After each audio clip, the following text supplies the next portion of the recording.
Hey, how's it going, everybody? Welcome to our first webinar in the Disruptive Leadership Series. We are very happy that you are with us this afternoon, and we are going to be talking about leading remotely. Out of sight doesn't mean out of mind.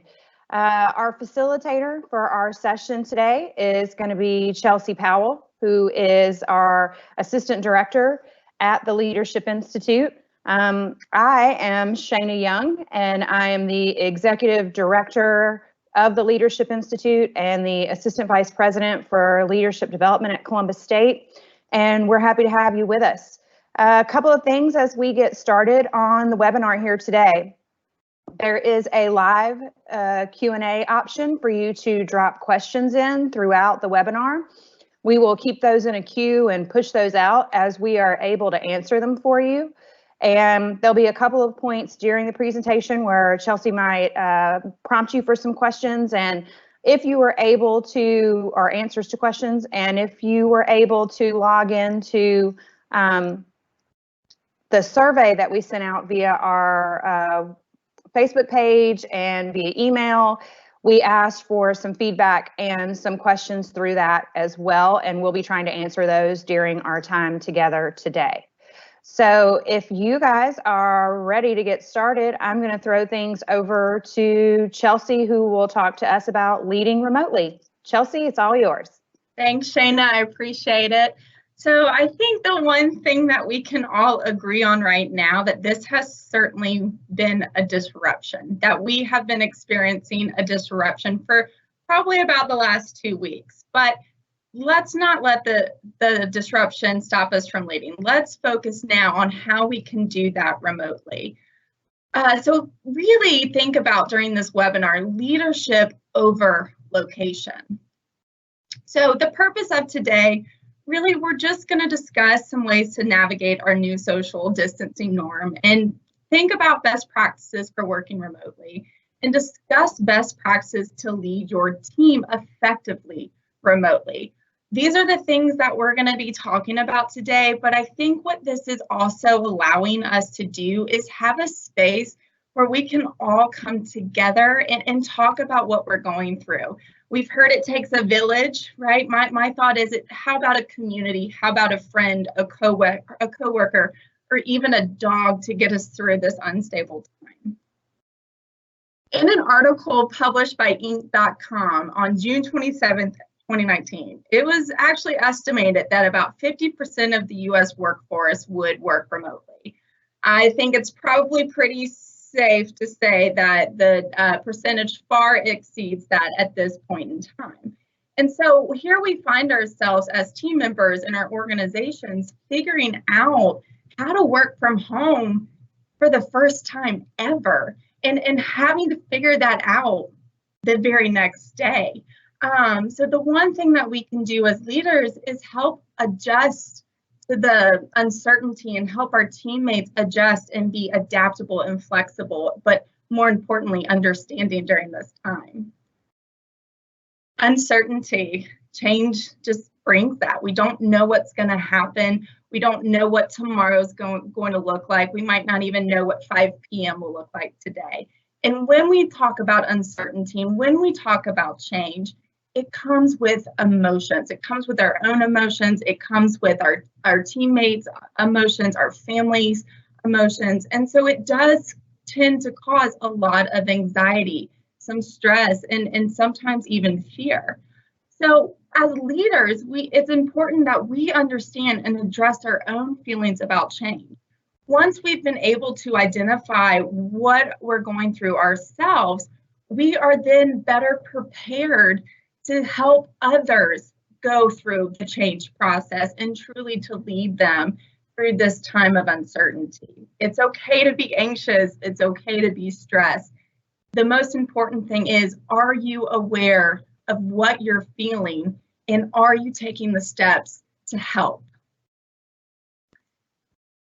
Now, with change, we all have different personalities. We respond differently, we act differently, and we want our information different ways. So when we take a look at personalities in crisis and uncertainty, As I'm reading through these, take a look and see which one resonates with you. Which one do you think you are? And please chat that in the Q&A for us so we can start publishing those. So let's take a look. We have our thinkers. Our thinkers are natural planners. They value fact. They like advance notice for changes. Now, we might not always be able to give them the advance notice for change, but allow them time to process and work through their solutions. Then we have our persisters. These are going to be our natural protectors on our teams. They value the big picture and they need to have clear priorities. So make sure that's being communicated honestly. Then we have our harmonizers. These are our natural caregivers on our team. So it is very important during this time that you are vulnerable and share your emotions and offer support for them. Then we have our rebels. These are our natural funsters. They value creativity and they like being able to solve problems. Give them the space to be creative and do that. And then we have our promoters. These are our natural doers. They want to take action. So give them something to take action on.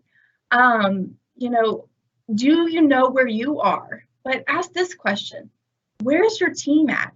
If you haven't asked them, this is a really great place to start. Ask them how they're doing. Ask them which one they resonate with so you can see where they are. It does start with you. The first focus today is only going to be talking about how you can help lead yourself effectively. Prior to this webinar, we sent out a poll because we wanted to see how you were doing.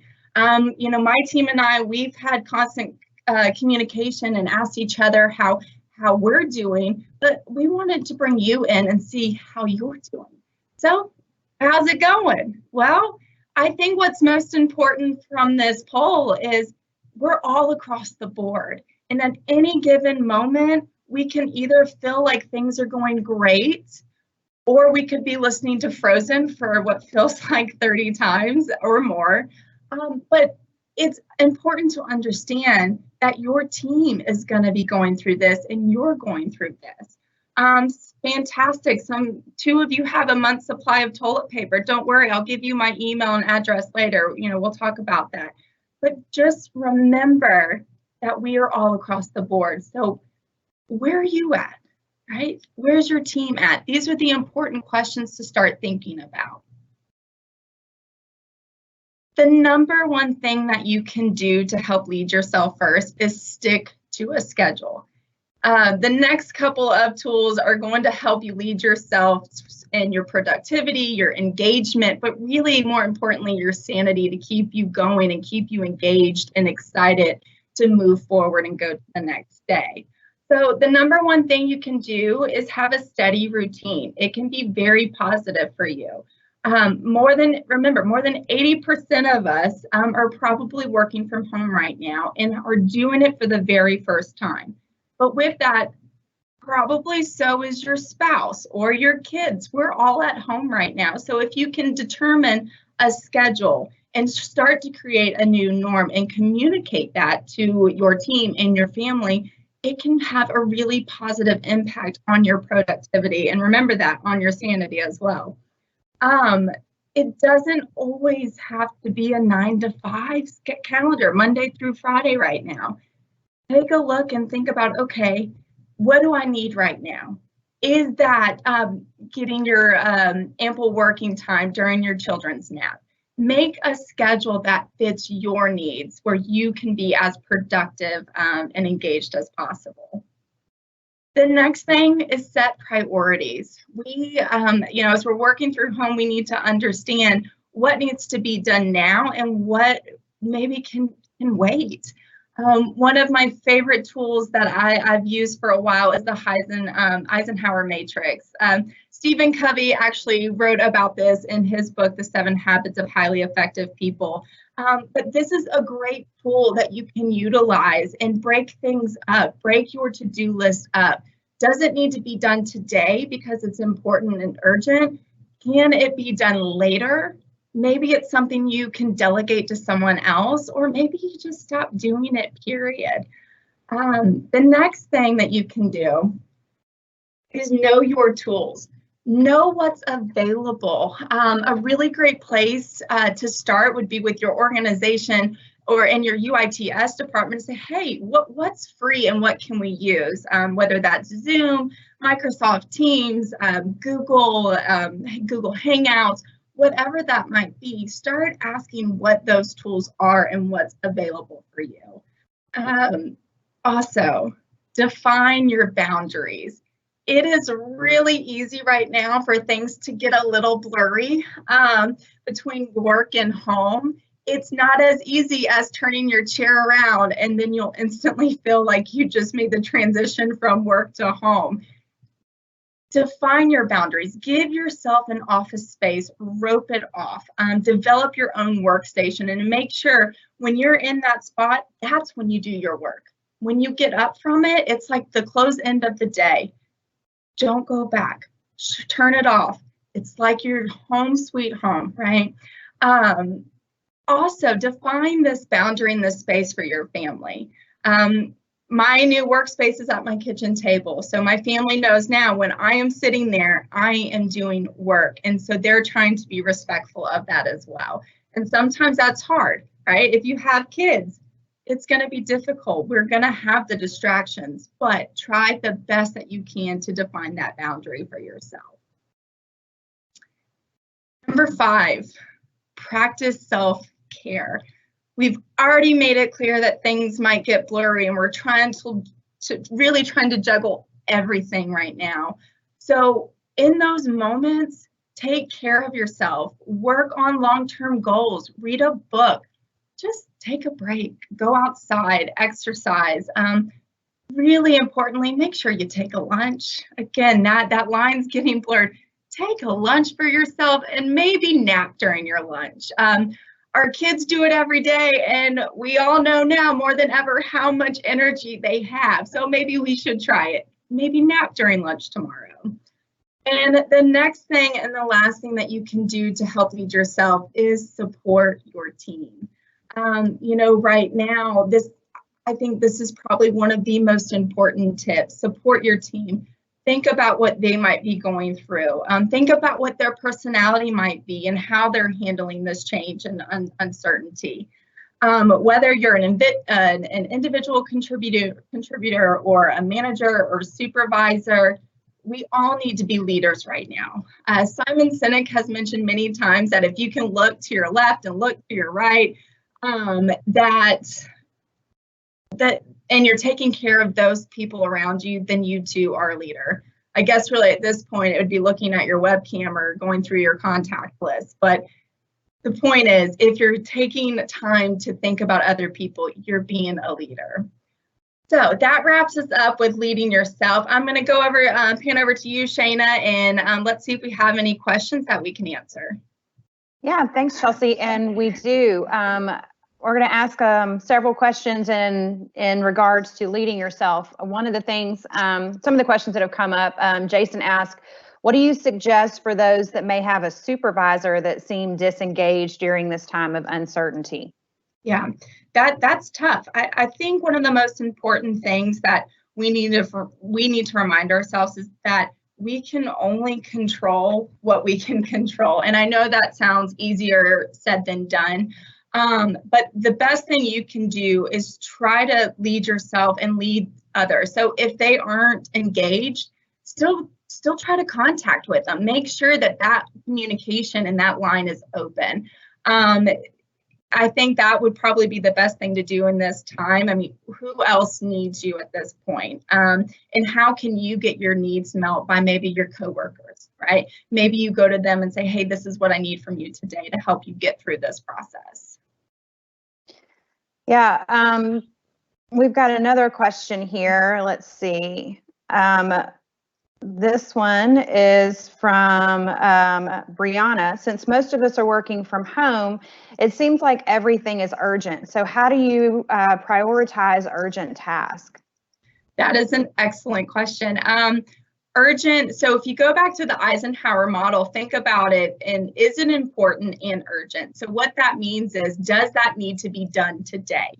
If it's urgent, and let's say that's responding to an email that is providing this presentation or a thought or answering a question. And if that person who is on the other end of that, if their needs can be met by that, I think at this point that would be considered urgent for me, at least. My number one priority right now in this time of the remote world that we're living in is trying to meet the needs of my team. And if me responding to an email is going to close things off for them and put ease their mind a little bit, I think that is the priority. So I think it really just depends on what needs to be done today and what you can put off till tomorrow. We have another question, and you touched on this a little bit earlier, but how do you balance a 3-year-old, 2 dogs, and a spouse while working at home from the same time? I've asked my husband for a lot of grace. That's hard. It is really hard. I think the best that we can do is give ourselves grace and do the best that we can. Every day is probably going to look differently. So be kind to one another, give each other some grace, and try to stick to a schedule. I know my 3-year-old doesn't know what that schedule is, right? But we're still trying to adjust to it. And because we're not just leaders for our team, but we do need to be that leader in our family as well. And we have another question from Janicia. I'm having a hard time turning work off now that I'm working from home. How do you handle this, or any advice for that? Yeah, I think, going back to the number one, sticking to a schedule, if you can start developing a routine, like beginning of day, you get your coffee, you answer emails, right? For you, maybe that's what starts your day off. Do something similar to finish the day, right? Maybe that's answering any final emails or finishing up your list of priorities that you need to do, the urgent and important. And then once you're done with that, close it off. Easier said than done. Close it off. Put it away if you need to, right? Maybe it's, in this case, it is out of sight, out of mind for work. Put your laptop away, put your items away that, that are work right now, and have that closure to the day. Develop that routine, beginning of the day, end of the day. So one more question. This one's from Charlotte. And she's asking specifically how our team is handling working remotely. So I'm just going to jump in on that, if that's all right with you, Chelsea. Oh, please do. We're handling it the best we can. I will say, I think I'm handling it better as the leader of the team this week, maybe, than I handled it the first week we did this. As a natural introvert and somebody who likes to think through things, when we first jumped into knowing we were going to be working from home and working remotely, I thought, well, we'll just have conference calls every now and then, or, everybody knows what they need to do. It'll be fine. So I had the habit of maybe not keeping us in touch as much as maybe we needed to that first week. But as I got towards the end of the week, I realized that just talking or just having a call is not enough. I really need to see my team. It was something that I did not really expect to need, but I needed to literally see them. And so we started having conference calls virtually, so we could all see each other on Mondays and Fridays. A Monday start to, hey, let's check in. What's the plan for the week? What are the priorities for the week? What are we going to be doing? How are we going to be moving forward? Who's working on what? Sharing time in the office. Obviously, we need to go in every now and then. So we're trying to obey the rule of having only 2 people in the office at any given time in our small space, and, working out between ourselves how we're going to share that time and who's going to do it when. And then at the end, I decided, well, I probably need to have one-on-one touch bases with everybody throughout the week as well. As a leader of this team, it's my responsibility to make sure that I'm doing everything I can to make my team comfortable during this time. to make my team know that I'm here and I'm doing everything I can to keep them as informed as possible. So I have one-on-one touch bases with all of my teams. If you have an extremely large team, one-on-one touch bases with each of your team leaders, one person every other day or two people a day, just quick, 15, 30 minutes to say, hey, how's it going? What are your problems? What do we need to work on? What do you need me to do for you to help you through these times that are just so different than anything we've experienced before. So the first week I was probably a little more distanced than I should have been. And I just learned over time that I need to see my team. I need to see people's faces and we need to be in contact. And so that's how we're handling it remotely. Full team meetings on Mondays and Fridays, one-on-ones throughout the week and sharing time in the office. And that's what's been working with us thus far. All right, Chelsea, I'm going to throw this back to you so we can move from leading ourselves to leading others. Thank you, Shayna. And I will say, as someone in the office that prefers extroversion, having the weekly everyday touch bases has definitely helped me adjust to this too, because I need that interaction to get my energy. So I'm very appreciative of that. You're so very welcome. So let's look at leading your team now. I think what you're going to hear a constant theme is communication. I think the number one thing that you can do are share your goals. Leaders, we help teams understand what we're working on and why. So create and share clear goals. Since we're not in the same room right now, you need to think of new creative ways to be able to do that. One of the things that we've been able to do is we have a working Google document where we're putting in what we're reading, what we would like to do with it, and why and how we'd like to use that. So at any given moment, any of us can log on there and see what all of us are doing, what goals we have, and how we're going to move towards that. The next thing that you can do and really need to do is connect daily. Just as Shayna touched base, do it in every form, every tool that you have, connect, whether it's a phone call, an email, but make sure you do have the connection of a Zoom or a webcam meeting too, so you can see the faces, so you can see your team and have that human connection. The next thing is be curious. Each week, try to get in the habit of asking your teams, what are your problems, what are your plans, and what is your progress? So being a little bit more intentional with what questions you're asking. I think that's a really great way too to kind of open it up and say, hey, yes, I want to know about work, but I want to know where you're at. I want to check in with you. How are you doing through this time? And just reiterating again, that we're here for each other. So be curious about each other's lives. It's okay. You have to make those office interactions now. We have to look to create those connections. So be curious. The next thing you can do, which is one of my favorites, is show spirit. Culture and engagement, it's hard to do virtually. It really is. But if you have the spirit, it helps with the online culture, with the online engagement. Have a virtual party.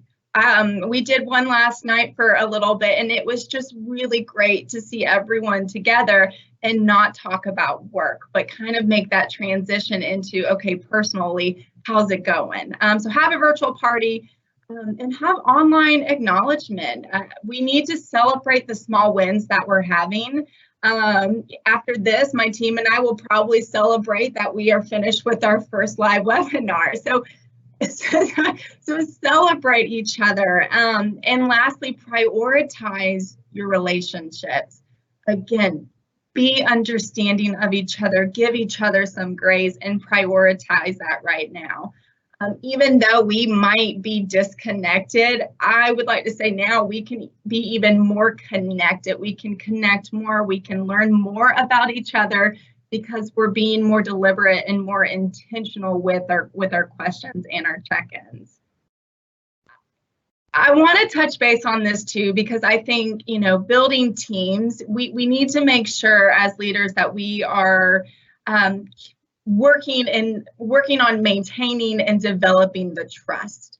We're not in the office together, so let's figure out how we can do that remotely. So yeah, team building, work on that trust and have that unity together. So do a virtual office. And what I mean by this is just log on, FaceTime one of your coworkers or Google Chat one of your coworkers and just be there and work together. What this does is it creates a literal virtual office, just as if you were in the office next to them. So if you need to chat, remember, I prefer extroversion. I'm going to need to chat to someone at some point during the day. They'll be there ready to do that. Now, also, this is not a tool for micromanaging. This is really just a tool for that human connection. The next thing you can do is what I call MTV Cribs. We're all working from home. Let's show off our home. I think what this does too is, you don't only get to show, your new workspace and your home, but it normalizes what is around you and kind of what your circumstances are.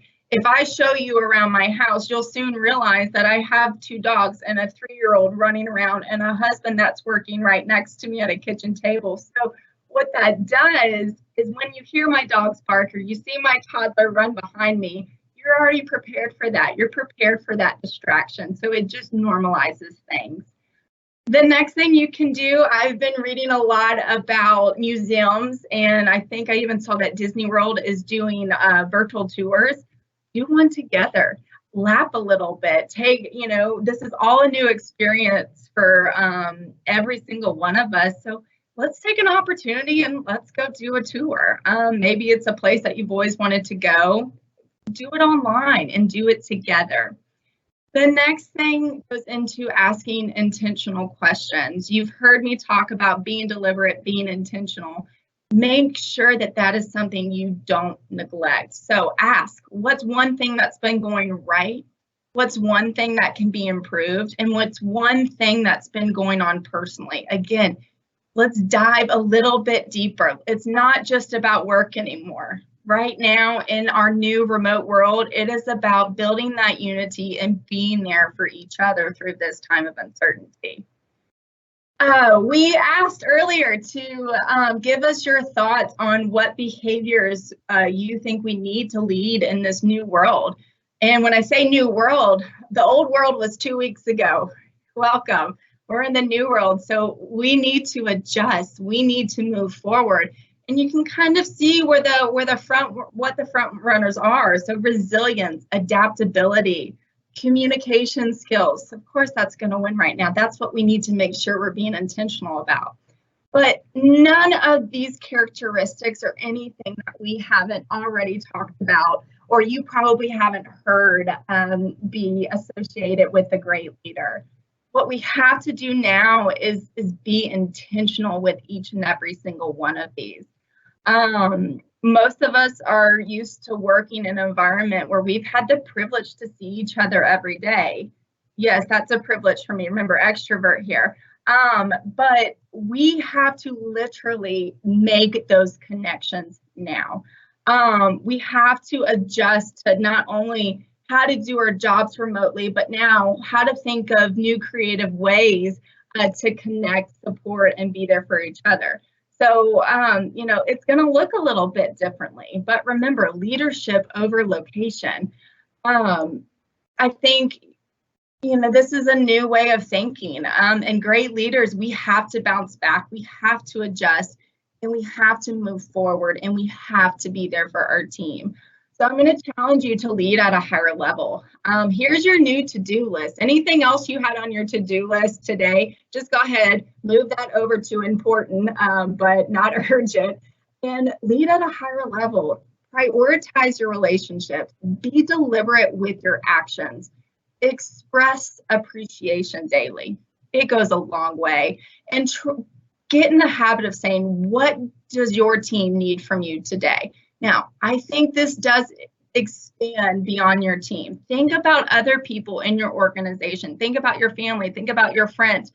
Who else do you need to reach out to, right? Don't let it just stop with your team. Think about this. How can we all help and support each other? and be intentional about this. This is, again, an opportunity for us to be able to build these connections that maybe we took for granted when we were in the office. So let's be there, let's prioritize each other, and let's embrace it.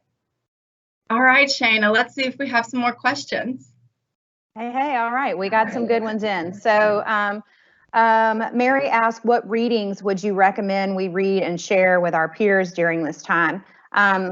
A lot of things are on our website. We have, on our Facebook page. We've all been working diligently to try to find resources, articles, other webinars, podcast, anything like that we think would be relevant for all of you in regards to leadership development and leading your team through this time. So we have put all that out on our Facebook page. So please be sure to check our Facebook page and look for relevant things that we are posting. And we're posting information and things daily. Another question is Cindy asked, it's difficult to answer questions when there's so much unknown. How do I help my staff? I think you might not have the answer, and I think that's okay. The most important thing that you can do is say, I don't know. As soon as I do, I'll let you know. I'll communicate that to you, but I'm here for you. We don't have all the answers, so it's just being there when you do get the answer and communicate that to them, and just supporting them and saying, hey, we're in this together. All of us are. Yeah, I read something the other day that says no one will ever say my manager was so annoying with all the encouraging emails and check-ins. And I think that is so true. We don't have the answers, and it's okay to say I don't have the answer. I think what people need now is just to know that we're there for them and for us to listen. We have another question that says, most of my staff are independent and we only have monthly staff meetings. How do I check in a way that doesn't seem like micromanaging? I'm used to just dropping in their office or them coming to me when I'm needed. Yeah, I think that's a great question, and a great point too. I think, given our circumstance, you lead with that. Hey, in light of everything that's going on, here's what I'd like to do moving forward so we can have check-ins, and open it up for their thoughts, open it up for their suggestions, so you work on that together. So sharing those goals and working on that together could really just kind of help clear what that goal is and how you can move forward.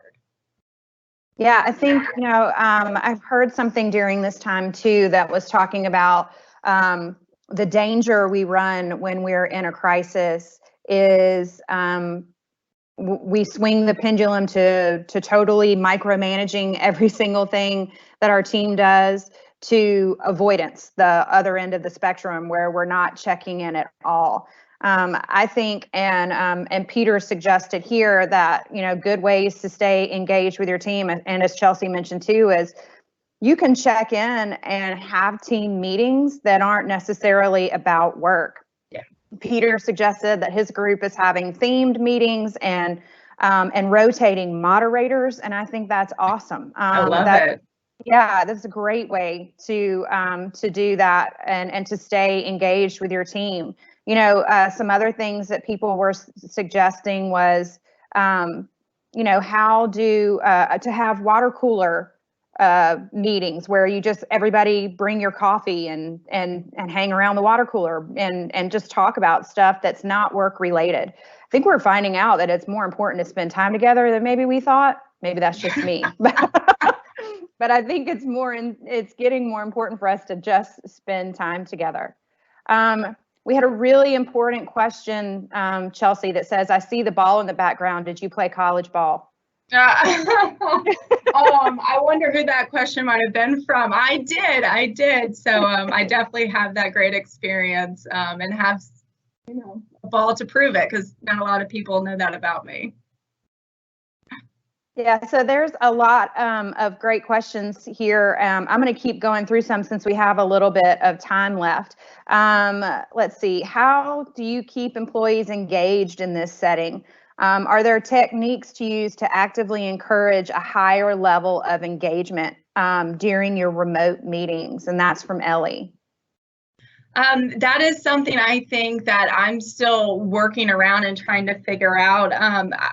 From what I have been experimenting with, it comes down to that human connection again, and showing that appreciation, and also being aware that not everybody might not feel comfortable talking on camera. So I experienced that in my first webinar. I had forgotten to tell people that they could chat. And once I opened up the chat and said, hey, put your answers there too, I'll check both, the engagement, whether it was verbally or they were typing it, felt and looked a lot better. So just reminding yourself to be inclusive and trying different things. I mean, I was trying to do polls earlier, so try it. Give yourself some grace. I don't think anyone at this point, if you try something new and it doesn't go well, I don't think they're going to be really mad at you.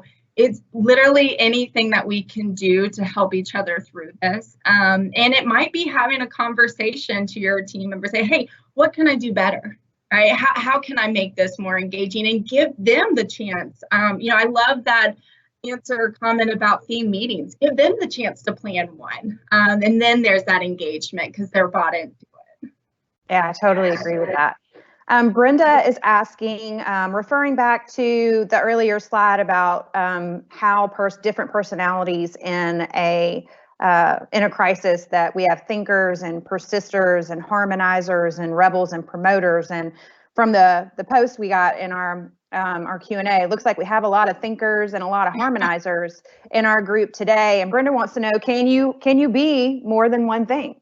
Oh, absolutely. I think so. I think maybe at any given day, we could be a combination of those. I think what's important too with being intentional, where is your team at, each and every day, and ask them that question and say, what do you need from me today? And I think if you ask that question, because they could be in thinking mode or maybe a harmonizer at that point in time, they'll tell you. Maybe, today they need you to show them some support or tell them they're doing a good job, and offer up that vulnerability first. Or maybe tomorrow they need to have the space to develop some solutions. So I do think we can be a combination of them all.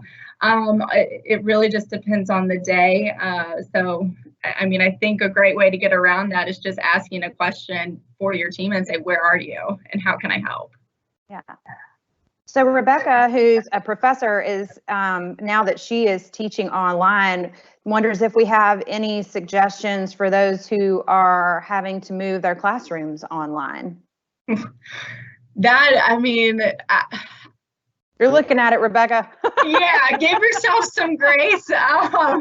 Be willing to put yourself out there. Be willing to try something new, as scary as it might be. I mean, this is the first time I'm doing this right now, and it's been kind of terrifying. I'm not gonna lie, but we have to adjust. And you try something. If it doesn't work, you fix it and do something else the next time.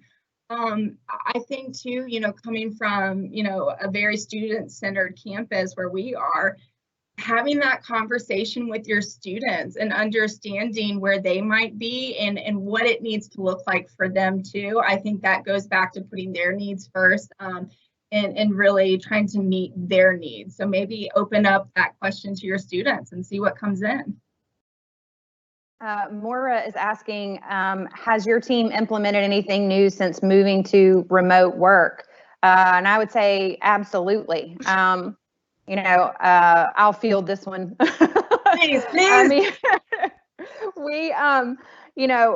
we have always been and still are purist in the sense that we believe face-to-face leadership development, team training, and team building is best done when you're all in a room together and hashing things out. Well, obviously, we can't do that right now, but we still need to be there for for each other and for our clients. So we have shifted literally everything we do. From every team session we were going to have is now online.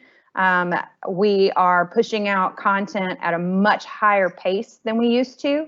A lot of our clients are in crisis mode and can't even think about, trying to do anything but just the day-to-day work at this point. So we want to make sure we're putting everything that we're reading and seeing and we think could be helpful out on our Facebook page so that when they're ready to come back and look for that stuff, it's there for them. So yeah, everything new we're doing, from twice weekly team meetings and everyday one-on-one check-ins, and to stay connected with each other, to shifting our entire way of work to online so we can stay there for our clients, is definitely new for us.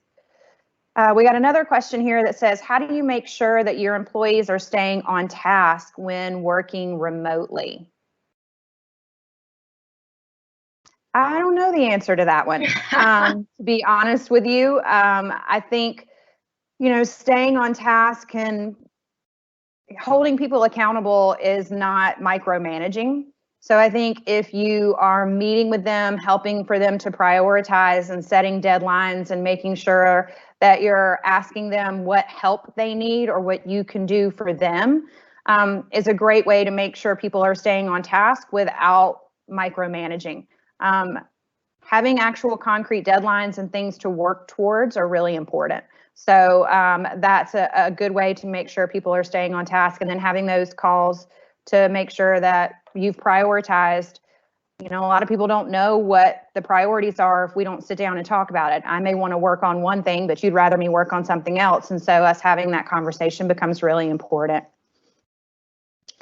A couple of you have asked how you can get copies of the PowerPoint presentation, and we will share those with you. I think we'll be able to maybe put that up on our Facebook page and other things. We've got a few more questions out here we want to try and answer. Somebody asked the question, too many meetings dampen productivity. Meeting after meeting all through the week is not the best advice, as we have lots of work to get accomplished. Well, I can appreciate that. We have lots of work to get accomplished too. What's working for us is checking in together as a team, and the way we're doing that is through our meetings together as a team on Monday and Friday. The daily one-on-one check-ins we're doing aren't meetings. It's just having time to have that touch base with each of the employees to make sure that they have everything that they need to get their jobs done, and understand that, what's being asked of them, or if there's, any new updates and things they need to share. So you can set the number of meetings that you deem necessary for your team, obviously what works for you, but staying in touch with your team and physically seeing each other is really important. And so it's not something that you should back away from and become absent in this time. Let's see what else we have out there. So what if you don't want to work from home, but you're forced to work from home? How do you handle that one? I don't know if I really want to work from home right now, but I think this goes back to, we can only control what we can control. There's really nothing I can do right now. I've always felt like I have been much more productive in office, and now that I'm working at home, I'm just having to figure out how to be productive there too, and what that looks like. I've also just tried to tell myself, okay, what is tomorrow gonna look like? Take it one day at a time, instead of thinking about this, all right, well, this is my new norm forever. It helps me break it up and say, okay, what am I going to do tomorrow? Or what am I going to do the next day? Because I have to work from home right now. I don't really have an option of that. So what can I control within my day and within my schedule working from home that can help me feel more comfortable and be more productive? Yeah, I don't think a lot of us are having a choice in it right now. Working from home is what's been mandated, and working from home is what we'll do. Tracy says that she thinks it's important to think about the introverts in the office. Loves seeing her colleagues and misses them, but also a little overwhelmed with being at home, 2 small kids, working from home, never being alone. Tracy, I couldn't feel this more. Yeah, for those of us who are introverts, and I am one, it is really important to have alone time to recharge my batteries. And so finding that right now is really difficult. And so I have to look for it in the small places that I can find it. And so sometimes it's just taking a walk around the block by myself. I'm fortunate enough that my kids are old enough that they can stay home by themselves for, an hour while I walk around. Sometimes it may just be go into my bedroom, shutting the door, and just taking some time for myself. I feel you when you say that you need some time alone. A lot of us that are introverts need that time. And really aren't finding it a lot right now. Some people who are extroverts are finding all the alone time and are suffering in that way. So we just have to take all of that into consideration in these new times that we're in, and just try to give each other some grace in this period, and remember to take care of yourself and what you need. So let's see here. Right now, we're having weekly staff meetings, quick staff meetings as check-ins. Turns out these meetings seem to get long because everyone wants to share their thoughts about what's going on. And during this time, we need every morning check-in and to share with the group. And this is also working well to get information out and shared out. And I agree with that. Sometimes our meetings run long too because everybody's just nice to see each other and needs to share. Some people really need that. You can separate your time out, like we said earlier. Good suggestion Chelsea had, having the coffee chats over coffee that's not work related, and then keeping your actual quick staff meetings to a staff meeting so that you can accomplish both those things.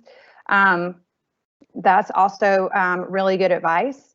And let's see if there's any other questions we have here. And anything you want to share here at the end, Chelsea, as we wrap this up? Yeah, I just appreciate the questions and the comments and the feedback already. I mean, we are truly in this together. Like I said and mentioned earlier, we're figuring this out as we go too. So we just wanted to open up a space where we could have these conversations together. And just remember to be intentional about it and prioritize our relationships. There is a quick survey, if you could please do that and give us your thoughts on what went well and what didn't. I think this is something that we will really value after this. Again, first time doing a live webinar, so tell us what went well and tell us what didn't work so well so we can make that adjustment as well. Right, we're just trying something new, and so we want to make sure that the next time we try to make it better. So I appreciate y'all. Thanks, Chelsea, and thank you all for being here. Make sure you stay in touch on our Facebook page. We'll be doing more disruptive leadership webinars. Going to try and push out at least 1 or 2 a week. As you can tell, we like to keep it casual and have lots of conversation. So we'll probably do about halftime comment and halftime questions, because we know that's what you really want, is to have your questions answered and to have some time to really think through some of this personal struggles that you're going through. So please stay in touch on our Facebook page.